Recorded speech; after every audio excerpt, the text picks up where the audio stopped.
Hey guys, welcome to a brand new episode of Harry Potter Hogwarts Mystery. Today we're doing the R theories and we'll be centering around Merula, who was the 5th most popular choice of all your guys' feedback. We'll be looking at the evidence for and against her being R, and using that evidence we'll be potentially coming up with a series of circumstances that might have to happen for Merula to be R. Okay, well let's get into it. From what we know, whoever R is, they're probably pretty good with magic. They can transfigure a quill into a note, and that means they're probably good with potions, good with charms, good with brooms. That was probably just a mistake.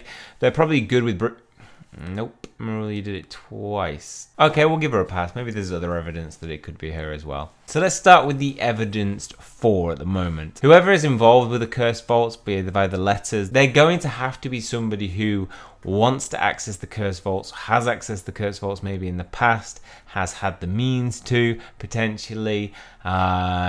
Could be somebody who wants it for good, somebody who wants it for bad.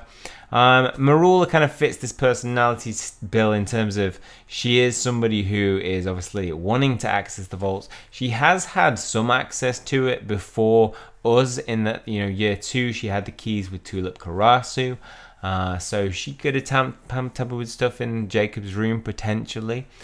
Before we actually got in there. We got a warning to find the vaults before her. That means that R could be a female, and the only females we know of currently that could probably be involved with the cursed vaults or potentially be R is Merula. Tulip Karasu is also in kind of like who is interested in accessing the cursed vaults, and Rita Skeeter. So I think we can all agree that she is a she, and she fits the bill of somebody who would want to access the cursed vaults. With some of the notes that we've got from R, she hypothetically could have been involved in, she could be leading us in a wild goose chase about R. She says she knows who R is, and isn't that the kind of thing you would say to somebody if you were, you were messing about with them and then you'd be like, oh, I know who R is. Yeah, you do, because it's you.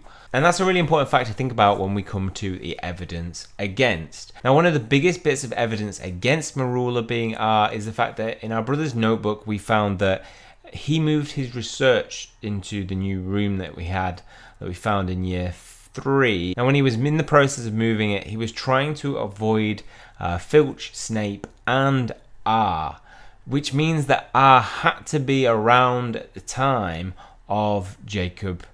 I was going to say Jacob Hunter, but yours will be a different, whoever your surname is. But he's Jacob Hunter for me. So they must have been around the time. Jacob must have been aware of this person, whether they were pursuing the vaults or potentially a teacher like Snape or involved at Hogwarts like Filch.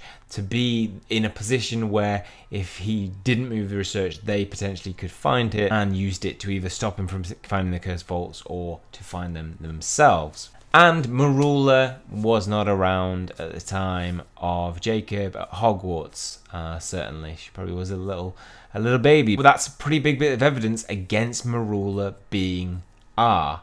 However, going back to that point that Merula could be sending us on a wild goose chase about R, she could have tampered with the notebook, learnt his writing, and maybe was just avoiding Filch and then just written Snape and R to throw us off. I don't think that's very plausible. Technically, we only started the transfiguration classes later on, and therefore she may not have known how to transfigure a note into a quill. For me, whilst possible, that seems like a great deal of effort and a great deal of magic for her to have been able to do that. Now, R may not be around at the moment, but R's definitely been tampering with the vaults at some point, being that some of the information we've got there has been related to R. However, in the second cursed vault, we actually found a map signed R, which means that Merula would have had to access that vault. Now, we know the vault was tampered with before, so somebody set it off potentially by trying to access it, and that could have been her.